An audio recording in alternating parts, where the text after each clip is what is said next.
Hello guys, welcome to my YouTube channel preparation strategy. आज के session में मैं आप लोगों से डिस्कस करने वाली हूँ बिजनेस अपॉर्चुनिटीज के बारे में। लास्ट सेशन में मैंने आपको idea generation and it's process and its various techniques के बारे में बताया था। आज के सेशन में हम लोग क्या पढ़ने वाले हैं? Business opportunities. तो बिजनेस अपॉर्चुनिटी क्या है? एक तरीके का बेसिकली बिजनेस इन्वेस्टमेंट है। क्या है? बिजनेस इन्वेस्टमेंट, जिसमें क्या होता है, बायर क्या करता है, बिजनेस की शुरुआत करता है। ठीक है, बिजनेस अपॉर्चुनिटी क्या है? एक तरीके का बिजनेस इन्वेस्टमेंट है जिसमें बायर क्या करता है, बिजनेस की शुरुआत करता है। ठीक है, अब देखो बायर क्या हुआ और सेलर क्या हुआ। अब बायर आया है, बायर वर्ड आया है, तो ऑब्वियसली सेलर भी वर्ड आएगा। ओके, तब देखो बिजनेस अपॉर्चुनिटीज में क्या होता है कि बायर अगर सेलर से कोई बिजनेस खरीदता है तो उसके बाद सेलर का क्या होता है, कोई भी कंट्रोल बायर पे नहीं रह जाता है। ठीक है, जैसे देखो फ्रेंचाइजी बेस्ड क्या करती है, बायर को बिजनेस सेल करती है, बट अपना ऑनरशिप क्या नाम करी रहती है, मतलब बायर पे उसका ऑनरशिप पूरी रहती है। मतलब ये एक तरीके का क्या होता है, पार्टनरशिप बिजनेस।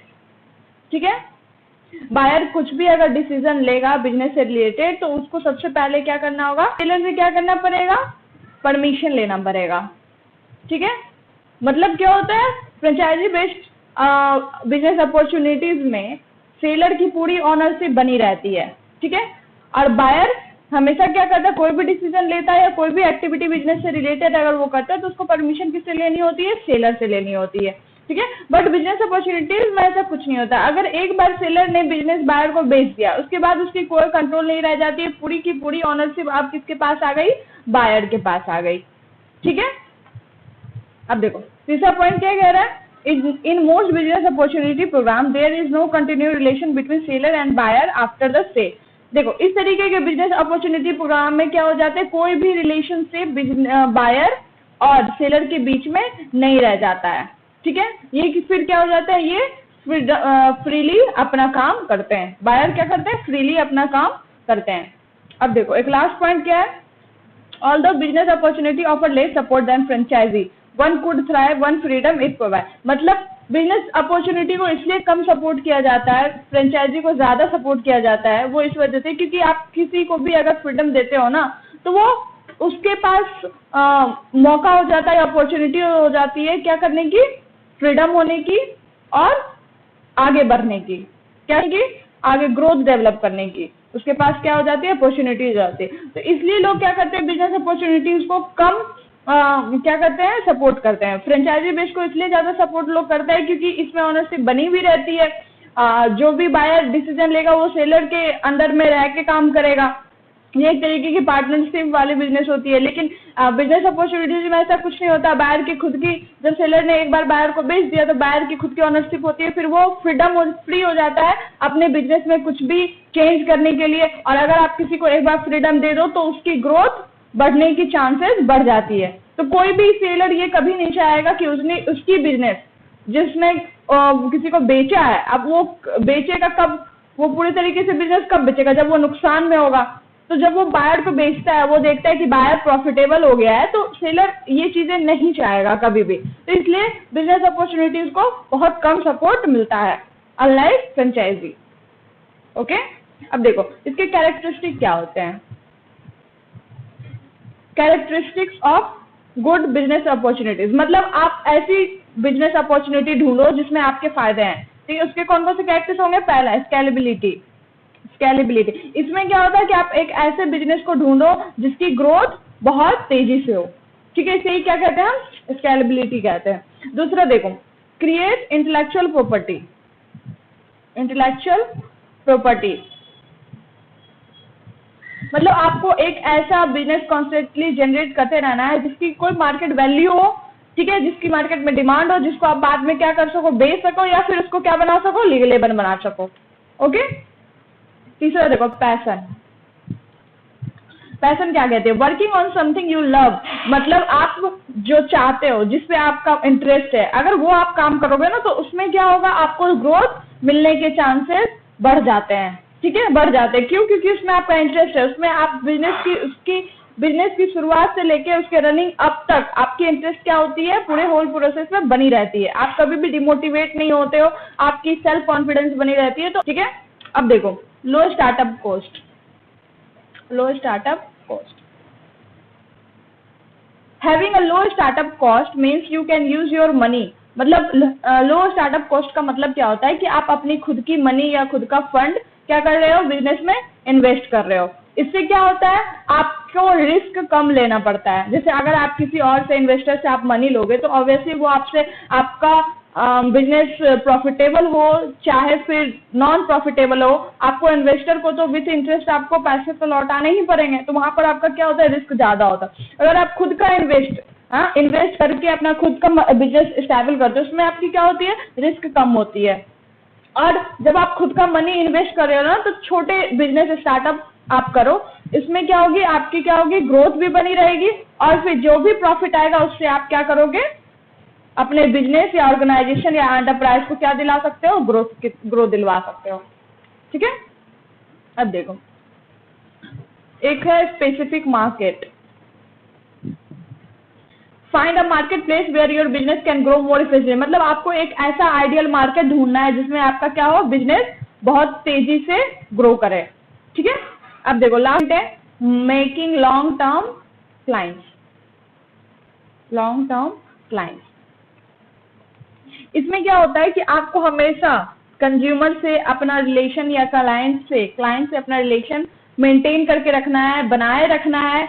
आपके क्लाइंट से रिलेशनशिप ना टूटे, इस तरीके का आपको कुछ ना कुछ स्ट्रैटेजी या अपने प्रोडक्ट में इंप्रूवमेंट करते रहना है। इससे क्या होता है, आप मार्केट में लॉन्ग टर्म तक रह सकते हो, क्योंकि अल्टीमेटली तो आपको अपना प्रोडक्ट क्लाइंट को या कंज्यूमर को ही तो सेल करना है, वही तो लेंगे आपको अपना प्रोडक्ट को कंज्यूमर से ही तो इंटरेक्ट करवाना है। तो आपको बेसिकली क्लाइंट से एक अच्छा रिलेशनशिप बना के रखना है। कितना बार लोग क्या होता है ना, अपने बिजनेस बढ़ाने के चक्कर में और नए क्लाइंट बनाने के चक्कर में अपने एग्जिस्टिंग क्लाइंट से अपने रिलेशनशिप खराब कर लेते हैं। तो वो चीजें आपको कभी नहीं करनी है। आपको अगर मार्केट में बने रहना है तो एग्जिस्टिंग क्लाइंट तो अपने रिलेशनशिप स्ट्रांग बना के रखो, ताकि आप मार्केट में हमेशा बने रहो। अब देखो how to identify a good business opportunities. ठीक है, कि हम कैसे एक गुड बिजनेस अपॉर्चुनिटी को आइडेंटिफाई करते हैं या कर सकते हैं। ठीक है, पहला क्या होता है, एनालिसिस ऑफ इंटरनल डिमांड।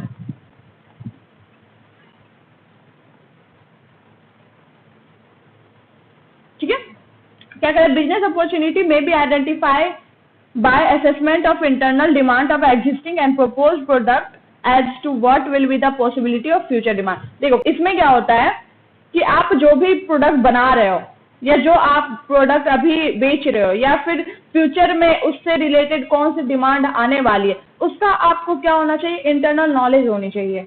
ठीक है, जैसे आपको क्या होना चाहिए, कस्टमर, जो भी आप प्रोडक्ट कस्टमर को बेच रहे हो, कस्टमर आपसे क्या उस प्रोडक्ट में एक्स्ट्रा डिमांड मांग रहा है, या फ्यूचर में क्या इंप्रूवमेंट हम करें अपने एग्जिस्टिंग प्रोडक्ट में, या फिर फ्यूचर में हम कौन सी ऐसी नई प्रोडक्ट लाएं जिसकी मार्केट वैल्यू क्या हो, ज्यादा हो, कस्टमर वैल्यू क्या हो, ज्यादा हो। ठीक है, इससे क्या होती है, हमें एक गुड बिजनेस अपॉर्चुनिटीज का आइडेंटिफिकेशन मिलता है। इससे हम अपनी क्या कर सकते हैं, फ्यूचर में बिजनेस की ग्रोथ करवा सकते हैं। अब देखो दूसरा क्या है, अवेलेबिलिटी ऑफ रॉ मटेरियल। देखो रॉ मटेरियल बहुत ही इंपॉर्टेंट रोल करता है। इसको बेसिकली क्या कहा जाता है, प्राइमरी। ठीक है, प्राइमरी सोर्स ऑफ बिजनेस। ठीक है, रॉ मटेरियल बहुत ही इंपॉर्टेंट होता है, बिना रॉ मटेरियल के आप कोई भी प्रोडक्शन नहीं कर सकते। तो आप ऐसी जगह बिजनेस ढूंढो जहां पर आपको इजिली अवेलेबल हो रॉ मटेरियल। ठीक है, जैसे देखो गुजरात में कॉटन टेक्सटाइल इंडस्ट्रियां बहुत अच्छे से चल रही हैं, उनकी ग्रोथ बहुत है। क्यों, क्योंकि वहां पर ब्लैक सॉइल है गुजरात में, अहमदाबाद में, जिससे कॉटन होते हैं। लोग क्या किए, वहां का जो लोकल सोर्स था कॉटन, उससे अपनी क्या निकाले, एक अपॉर्चुनिटीज निकाले, उसको ग्रैस्प किए, उससे उन्होंने ये सोचा कि हम कॉटन का इस्तेमाल करके हम कपड़े बना सकते हैं और उसको हम बेचेंगे या हम अपनी इंडस्ट्री, मैन्युफैक्चरिंग इंडस्ट्री खोल लें, तो वो क्या होगी, हमारे लिए प्रॉफिटेबल होगी। तो आप ऐसी जगह बिजनेस अपना बनाओ जहां पर आपको क्या हो, रॉ मटेरियल आपको इजिली अवेलेबल हो। तीसरा पॉइंट क्या है, एक्सटर्नल असिस्टेंस। एक्सटर्नल असिस्टेंस ये बहुत ही इंपॉर्टेंट प्ले रोल करता है। कभी कभी कितने लोग होते हैं जिनके पास फंड नहीं होता है, स्किल्स नहीं होती हैं, वो बिजनेस करना तो चाहते हैं बट उनमें बहुत सारी जो भी एंटरप्रेन्योरियल कॉम्पिटेंसीज की जरूरत होती है वो नहीं होती है। तो आपको क्या होना चाहिए, as a good business opportunities के तौर पे आपको एक बेहतर इंस्टीट्यूट या फिर एक्सटर्नल असिस्टेंस की सपोर्ट की जरूरत होती है। ये आपको क्या करती है, आपको जैसे ईडीपी प्रोग्राम के तहत आपको स्किल्स प्रोवाइड करती है, ट्रेनिंग प्रोवाइड करती है, फंड प्रोवाइड करती है, आपको रॉ मटेरियल प्रोवाइड करती है। तो basically external assistance full on support कर। अब देखो चौथा क्या है, नॉलेज अबाउट इंडस्ट्रियल डेवलपमेंट।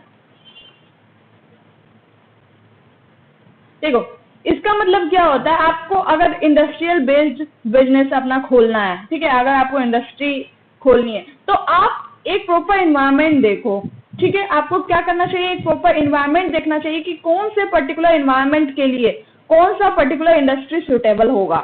जैसे देखो कॉटन, गुजरात का मैंने क्या बोला था, वहां पर कॉटन बहुत मिलता है, तो वहां के इन्वायरमेंट के हिसाब से cotton industry, cotton textile industry वहां पर खुलते हैं, जिससे क्या होती है, उनकी अच्छी खासी ग्रोथ होती है। तो आपको एक पर्टिकुलर नॉलेज होना चाहिए कि किस इन्वायरमेंट के लिए कौन सा इंडस्ट्री सुटेबल होगा, वो आपको एक अच्छी ग्रोथ दिला सकती है बिजनेस में।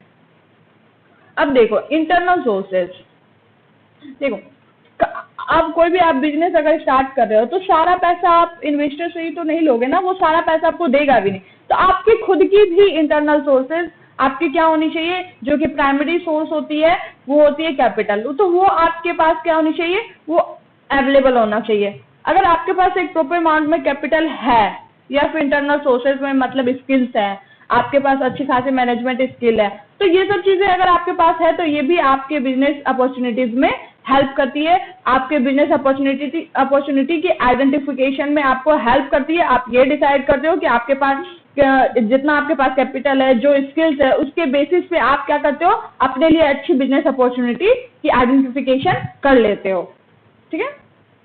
अब देखो एक क्या है, रिस्क इन बिजनेस अपॉर्चुनिटीज।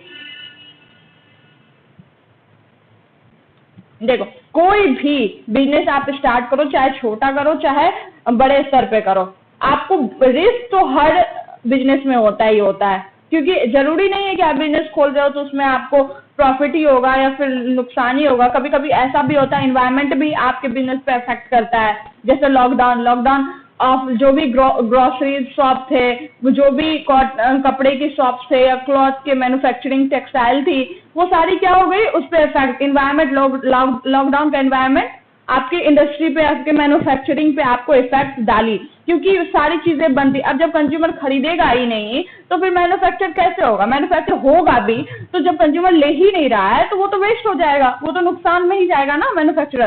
तो आपको क्या होनी चाहिए, एक प्रॉपर मतलब आपको रिस्क लेनी आनी चाहिए कि आप जो भी बिजनेस एस्टैब्लिश कर रहे हो, जो भी आप पर्टिकुलर इन्वायरमेंट में अगर आपको ग्रोथ हो रही है या फिर नुकसान हो रहा है, तो उसमें आप अपना इकोनॉमिक स्टेबिलिटी या फिर अपनी बिजनेस आप किस तरीके से मेंटेन करके चलो या बैलेंस वे में करके चलो, ऐसा रिस्क लेने की कैपेबिलिटी आपके अंदर आनी चाहिए, ठीक है। अगर आप इस तरीके की नॉलेज, आपके पास रिस्क बेयरिंग कैपेसिटी अगर आपके अंदर है तो आप ऑब्वियसली बिजनेस में क्या करोगे, ग्रोथ करोगे, क्योंकि आप अगर रिस्क बेयरिंग नेचर के हो तो ऑब्वियसली आप भी प्लान भी तैयार करके रखोगे कि अगर मेरी सिचुएशन अगर यहाँ पर खराब आ रही है तो हमें उसका सब्स्टिट्यूट क्या रखना चाहिए जिससे हमारी ग्रोथ मेंटेन रहे, ठीक है। अब देखो लास्ट क्या दिया हुआ है, परफॉर्मेंस इन एग्जिस्टिंग यूनिट। देखो the entrepreneur main objective to analyze the performance of existing unit is to identify business opportunity। देखो एंटरप्रेन्योर का फोकस ही क्या होता है कि जो भी उसने एग्जिस्टिंग यूनिट बना रखी है उसके परफॉर्मेंस को हमेशा एनालाइज करते रहना कि कस्टमर की डिमांड क्या आ रही है प्रोडक्शन से रिलेटेड, उसकी कंज्यूमर कस्टमर वैल्यूज कैसे इंक्रीज करना है। तो ये सब आपको क्या देती है, एक आइडेंटिफिकेशन देती है किसकी, एक बेहतर बिजनेस अपॉर्चुनिटीज की। अगर आप कस्टमर की डिमांड आप जान जाते हो, उस हिसाब से आप अपनी प्रोडक्शन करते हो तो आपकी क्या होगी, कस्टमर वैल्यूज बढ़ेगी, कस्टमर वैल्यूज बढ़ेगी तो आपकी क्या होगी, ओवरऑल आपके बिजनेस की ग्रोथ बढ़ेगी। तो आपको क्या करना है, बेसिकली एग्जिस्टिंग यूनिट को हमेशा एज एंटरप्रेन्योर उसका फोकस ही वही होता है, एंटरप्रेन्योर का फोकस ही होता है कि वो अपने एग्जिस्टिंग यूनिट को के परफॉर्मेंस को हमेशा एनालाइज करते रहे और उस हिसाब से अपनी बिजनेस अपॉर्चुनिटी को आइडेंटिफाई करते रहे।